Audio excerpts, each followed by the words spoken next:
Assalamualaikum warahmatullahi wabarakatuh. Kami dari Awareness Jangkar Food, saya sendiri Radiatul Khaira dan teman-teman saya. Hendra Fernando, nomor BP 191086-2023. Saya Muhammad Iqbal dengan NIM 19108691. Pada video pertama kali ini kita diberi kesempatan dalam memulai bisnis dari awal dan kita akan mengembangkannya, dan akan kita bahas dalam video ini bagaimana dan apa saja yang kita kembangkan, dan saya dan teman-teman akan menjelaskan serta memberikan tips dan trik dalam bisnis online. Baik, yang pertama kita mulai dari bisnis yang kita kembangkan. Bisnis yang kita kembangkan itu adalah bisnis makanan, yaitu makanan cepat saji dan makanan homemade yang toko kita beri nama dengan Jangkar Food. Jangkar Food sendiri kita menjual berbagai macam makanan.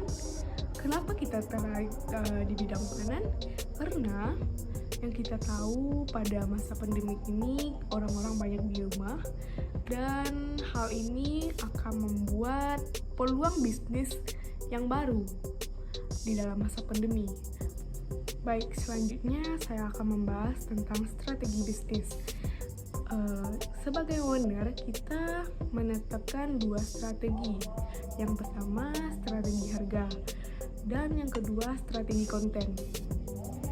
Soal harga ini sangat berpengaruh terhadap jalannya bisnis kita. Kenapa? Karena dengan harga yang terjangkau atau harga yang pas dan sesuai, itu akan menjadi banyak atau tidaknya customer yang kita dapat. Dan yang kedua, strategi kita yaitu strategi konten. Mengapa kita sebagai owner menggunakan strategi konten? Karena strategi konten sangat efektif dalam mengembangkan dan memasarkan produk-produk yang kita bisniskan. Misalnya kita dapat mengembangkan konten berupa video atau gambar. Hal ini sangat berpengaruh terhadap jalannya bisnis yang kita jalankan.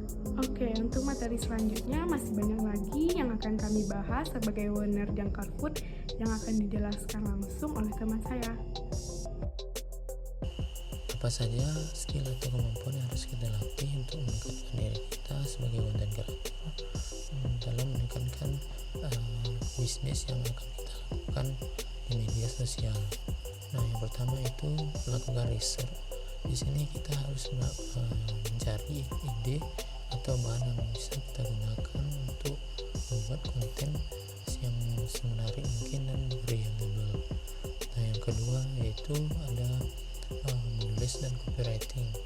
Di sini kita harus melatih tulisan kita supaya bisa menarik perhatian konsumen dengan tulisan yang ada di postingan kita, baik itu foto atau maupun video. Nah, yang ketiga ada bagaimana skill fotografi dan videografi. Di sini bagaimana kita mengambil foto atau video yang akan kita gunakan sebagai konten di media sosial yang bisa menarik kesan dari konsumen terhadap produk yang akan kita tawarkan. Nah, selanjutnya yaitu ada yang keempat, ada editing, yang mana di sini kita mengolah kembali foto atau video yang telah kita ambil agar memiliki tampilan yang lebih menarik lagi dari foto yang sebelumnya. Nah, yang kelima ada yaitu time management. Di sini bagaimana kita mengelola waktu yang kita pakai untuk memproduksi konten yang akan kita posting di media sosial. Nah, platform yang kita gunakan itu adalah Instagram, karena selain banyak digunakan oleh kaum milenial, fitur-fitur yang ada di Instagram juga menarik untuk memajang katalog produk kita. Nah, hal yang kita lakukan sebagai strategi mengenalkan produk kita ke media sosial adalah yang pertama, mempelajari selera konsumen. Selera konsumen merupakan tolak ukur kecocokan produk yang akan kita posting, sehingga kita akan memetakan selera audiens, kita bisa menentukan konten menarik apa yang akan kita posting di media sosial.